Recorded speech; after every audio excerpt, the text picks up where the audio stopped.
ஒன்ப்ளஸோட அடுத்த smart phone அவங்களோட mid range ஃப்ளாக்ஷிப்னு சொல்லலாம். ஒன்ப்ளஸோட 10R அந்த ஸ்மார்ட் ஃபோன் தான் அடுத்து லான்ச் ஆக போது 28ஆம் தேதி அப்படிங்கலாம் கன்ஃபார்ம் பண்ணிட்டாங்க.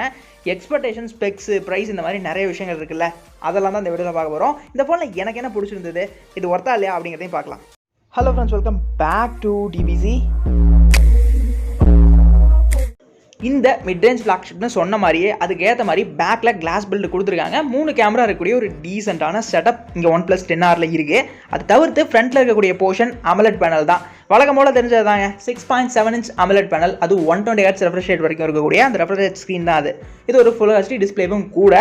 டிஸ்பிளேயை பொறுத்த வரைக்கும் கண்டிப்பாக குறை சொல்கிற மாதிரி இருக்காது அப்படிங்கிறது கன்ஃபார்ம் தான். ஏன்னா டிஸ்பிளே குவாலிட்டி எப்பயுமே OnePlus கிட்ட பெட்டர் தான். அது மட்டும் இல்லை, இந்த டிஸ்பிளேல Gorilla Glass 5க்கான ப்ரொடக்ஷன் இருக்குது அப்படிங்கிறதையும் சொல்லியிருக்காங்க. இந்த HDR10+ நீங்கள் நெட்ஃப்ளிக்ஸ் ஆகட்டும், அமேசான்லாம் ஸ்ட்ரீம் பண்ணும்போது வேறு லெவல் ஒரு எக்ஸ்பீரியன்ஸ் தரும். இந்த டிஸ்பிளேல ஒரு ஹைலைட் என்ன தெரியுமா, இங்கே 1 billion கலர்ஸ் வரைக்கும் சப்போர்ட் ஆகும்னு சொல்கிறாங்க. வீடியோஸ்லாம் பார்க்கும்போது டீப்பான அந்த கலர் ஸ்ட்ரக்சர் சூப்பராகவே இருக்கும் அப்படின்னு தோணுது. இங்கே கேமராஸ் ரொம்ப இம்பார்ட்டன்ட்னு சொல்லலாம். ஆனால் ரொம்ப சர்ப்ரைசிங்காக இங்கே எதுவும் இல்லை. ப்ரைமரியாக ஒரு 50 மெகாபிக்சலுக்கான சென்சாரும், செகண்டரியாக ஒரு 8 மெகாபிக்சலுக்கான அல்ட்ரா வைட் அண்ட் ஃபைனலாக ஒரு 2 மெகாபிக்சலுக்கான மேக்ரோ அப்படிங்கிற ஒரு செட்டப் தான் இருந்தது. கேமராஸ் ஓகேன்னு சொல்லலாமோ தவிர்த்து ரொம்ப குட் அப்படின்லாம் சொல்ல முடியாது. ப்ரைமரி சென்சார் நல்லா இருந்தது. அடிஷனலாக கூட அந்த 8 megapixel ultra wide okay, 2 megapixel macro எதுக்கு, இன்னுமே இந்த 2 மெகாபிக்சல் மேக்ரோ டெப்த் அப்படிங்கிற கதை ரொம்ப நல்லா ஓடிக்கிட்டு தான் இருக்குது. அதை பற்றி அந்தளவுக்கு பெருசாக பேசுறதுக்கு ஒன்றும் இல்லை. ஆனால் இந்த ப்ரைமரியாக இருக்கக்கூடிய 50 மெகாபிக்சல் சென்சார் சோனியோட IMX 789 இந்த சென்சாராக இருக்கும் அப்படிங்கிற மாதிரி ஒரு பேச்சு போயிட்டு இருக்கு. இதை பொறுத்த வரைக்கும் நல்ல சென்சார், பர்ஃபார்மன்ஸ் வைஸ்லேயும் ஒர்த்தாக தான் இருக்கும் அப்படின்னு எதிர்பார்க்கலாம். ஆனால் ஏற்கனவே அந்த ஃபோன்ஸில் பார்த்தது தான்.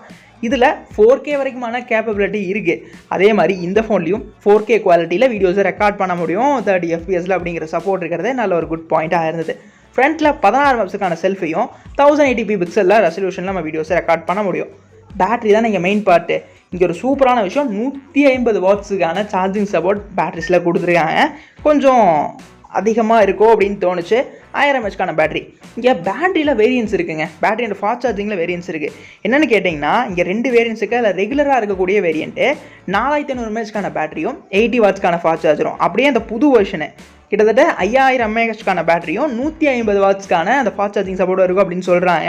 அந்த 150 வாட்ஸ் தான் கொஞ்சம் ஃபேமஸாக போகும் அப்படின்னு நினைக்கிறேன். ரேம் அண்ட் ஸ்டோரேஜ்னு வரும்போது 8 GB ரேம் 128 GB இருக்கக்கூடிய அந்த பேஸ் வேரியண்ட்டும், 12 GB ரேம் அண்ட் 256 GB இருக்கக்கூடிய அந்த செகண்ட் வேரியண்ட்டும் இங்கே வந்து அவைலபிளாக இருக்கும் அப்படிங்கிற மாதிரி சொல்லியிருக்காங்க. ப்ரைஸ் எல்லாம் வந்து உங்களுக்கு தெரிஞ்சுனே நான் அப்டேட் பண்ணிடுறேன் கீழே டிஸ்கிரிப்ஷனில்.